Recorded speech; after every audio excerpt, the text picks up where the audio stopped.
Hi guys! For this video, we will share naman yung Saturday namin, June 12. Medyo late upload na to kasi hindi ko kaagad siya na-edit. So, ito yung continuation guys ng June 11 day out ni Cash nung sinurprise namin siya para manood ng Moana. So, ito na yung next day. Lumabas naman kami guys kasama si Nana, si Toto, and yung pinsan ko dahil yung dalawang anak niya is balikbayan from US. Kaya lumabas kami para mag-bonding. Siyempre, kakain muna bago ang lahat. Nag-hapchan nga pala kami dito guys kasi na-miss daw ng dalawa ang Chinese food. Pero si Cash ayaw niya ng Chinese food kaya ini-order ko siya sa Pancake House ng favorite niyang ham and cheese omelette with almondiga soup and then plain rice. Sabi nga pala ni Nana kay Cash, half lang yung kainin niya dun sa plain rice kasi nga ang dami na nung serving ng omelette and ng almondigas. Pero, hindi siya pumayag. Sabi niya kaya niyang ubusin lahat. And ayun, naubos nga niya lahat guys. Ang dami nga pala naming in-order dito sa Hapchan pero hindi naman masyadong halatang gutom kami lahat kasi wala halos natira kundi pansit lang. Nakailang serving din kami ng siomay dyan dahil na-miss talaga ng mga bata ang siomay at may paskuba pa nga sila dyan After kumain, didiretso na kami sa agenda for today ang mag-arcade, ang mga bagets at mag-bonding. Ayan, nakasunod na sila kay Toto Jeff kasi binilhan sila ni Toto Jeff ng cards. Tigitig-isa sila ng mga cards nila. Aakyat na kami guys, punta na kami ng time zone. Sinisilip nila dito yung trampoline, gusto nga nila maglaro dyan pero hindi ako pumayag kasi nga delikado. Super hyper kasi nila kaya baka magkasakitan. Sabi ko wag na, mag-arcade na lang muna sila. Yan nga pala itsura ng lakad ng mga excited. O diba, pinobola-bola pa si Toto Jeff dyan. Dinadal-dal pa nilang dalawa dyan. Another happy place na naman ni Cash ang time zone. Kaya hindi siya nag-time zone ng Friday kasi nga ito yung araw ng time zone niya. Saturday, all day time zone. At ayun si Zion humahabol dun sa dalawa. So, dito guys, ayan, magkakanya-kanya na sila dyan ng laro at uubusin na nila ang laman ng mga cards nila. Sa part nga pala na to, unang swipe pa lang ni Cash na iwala niya na yung card niya na worth 1,000 yung laman. Binilhan namin si Cash ng bagong card para ma-enjoy naman niya yung whole day niya and hindi siya ma-upset dahil naiwala niya yung unang niyang card. Kung sino man yung nakakuha ng card niya, God bless, baka hindi niya kaya bumili ng card kaya para sa kanya na yun. So, yan na nga, nag-enjoy na sila and alam niyo ba guys, si Nana naglalaro din yun. Kasama siya ni Toto Jeff, naglalaro dun sa may fishing bowl. Tinatry niya makakuha ng mga thousands na tickets para daw may papalitan si Cash after maglaro ni Cash. Itong Minecraft game nga pala na to, naging suki sila dyan. Ang mahal ng isang swipe dyan, 56 pesos yata.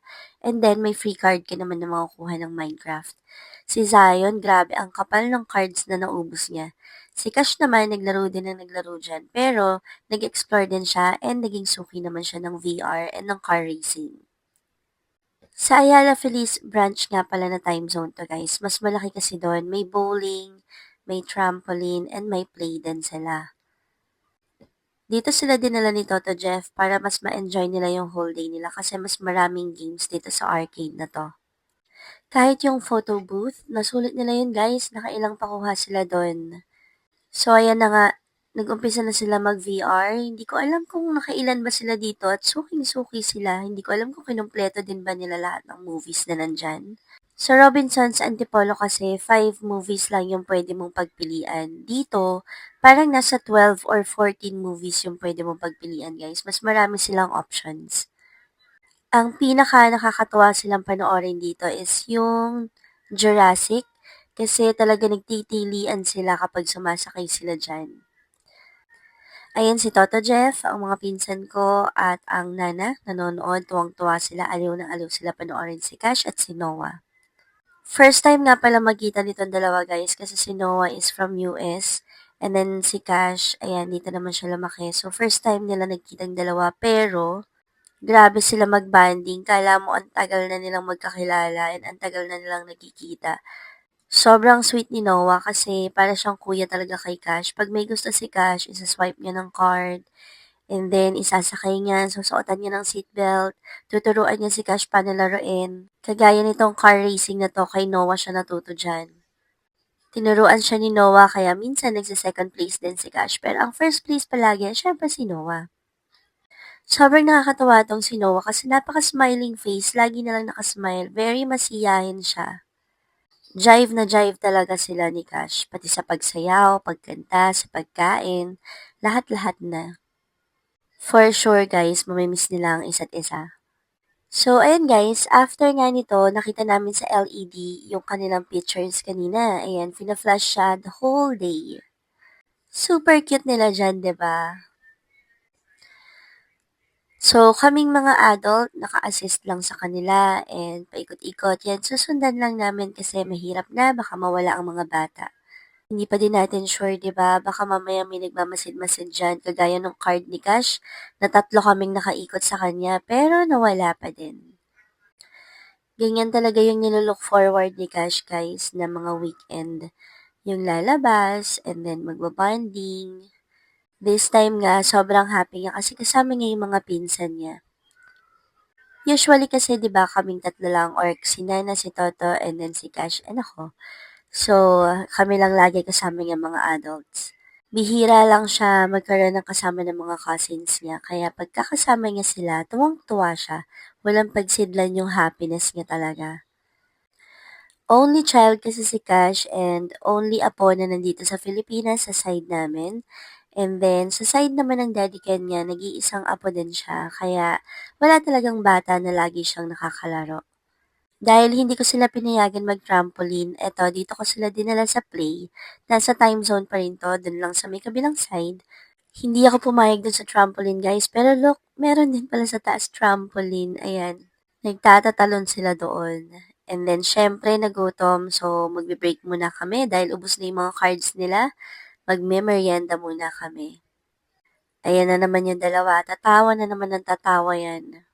Hanggang natapos sila magmerienda, nakiusap na round 2 pa daw, magta-time zone pa daw sila at nakiusap sila ng please, please, please. Kaya wala kaming nagawa kundi samahan na lang ulit sila.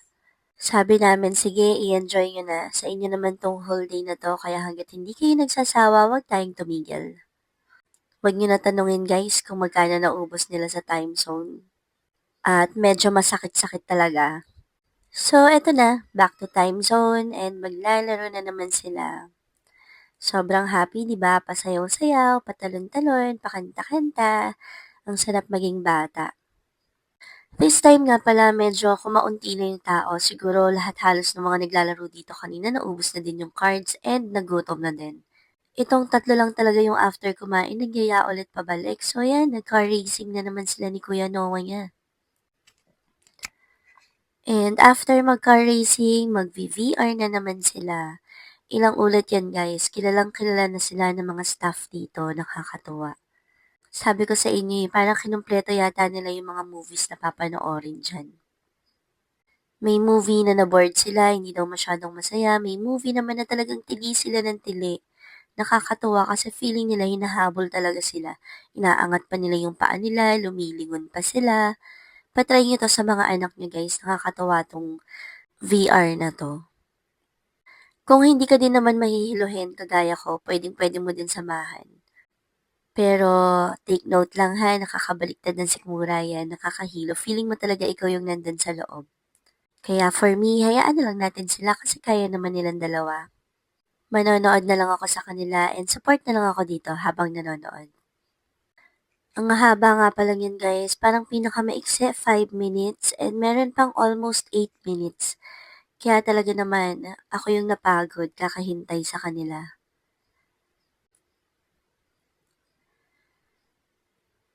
Nakita niyo may pataas-taas pa ng paa kanina, di ba? Feeling siguro nila sila yung nahuhulog or sila yung hinahabol. Natapos na nga pala sa VR and dito naman tayo sa horseback riding. So yan, tuwang-tuwa din si Cash dyan, nakailang ulit din sa dyan.